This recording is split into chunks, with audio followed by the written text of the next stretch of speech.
एक बात नहीं समझ पा रहा हूँ कि पहले की सरकार के समय 1962, 1965, 1972 की भीषण लड़ाइयाँ हुई। देश पोलियो, प्लेग, हैजा, टीबी जैसी भयंकर महामारी की चपेट में आया, लेकिन सभी का मुफ्त में इलाज हुआ। मुफ्त में पूरे देश का टीकाकरण हुआ। लोगों ने उन सरकारों पर खरबों के घोटाले के आरोप लगाए। कहा गया कि काला धन विदेशों में भेजा गया।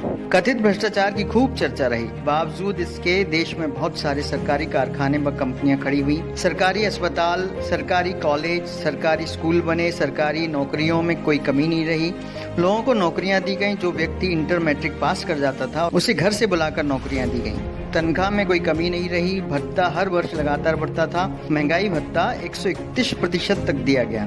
सबसे अधिक वेतन वृद्धि छठे वेतनमान में मिली। सरकारी कर्मचारियों को पेंशन दिया जाता था। देश की जीडीपी 10% से ऊपर थी। आखिर तमाम घोटाले और भ्रष्टाचार से घिरी सरकारें यह सब कैसे कर लेती थी, जो दिव्य महापुरुष की सरकार नहीं कर पा रही है?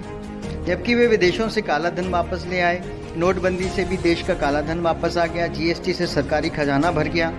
आपातकालीन परिस्थितियों के लिए रिजर्व बैंक में जमा पैसा निकाल लिया गया। फिर पता नहीं क्यों 18-18 घंटे काम करने वाले प्रधानमंत्री के सामने सरकारी संपत्तियां बिक गईं और दिव्य महापुरुष की सरकार नौकरियां, वेतन भत्ते, पेंशन नहीं देकर किसान, मजदूर और आम नागरिकों को सिर्फ टेंशन ही दे रही है। कोई युद्ध नहीं हुआ। जीडीपी माइनस में चल रही है। सभी की नौकरियां चली गईं। फिर भी साहब ने सभी एनजीओ, उद्योगपतियों और देश के नागरिकों से पीएम केयर फंड में पैसा जमा करवा लिया।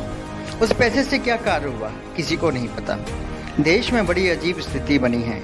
अगर कोई सवाल कर रहा है तो उसको पाकिस्तानी या देशद्रोही बोला जा रहा है। मेरे ख्याल से उन युवाओं को तो अब कम से कम अब जाग जाना चाहिए, जो पढ़े लिखे होने का दम्भ भरते हैं। Download Moj.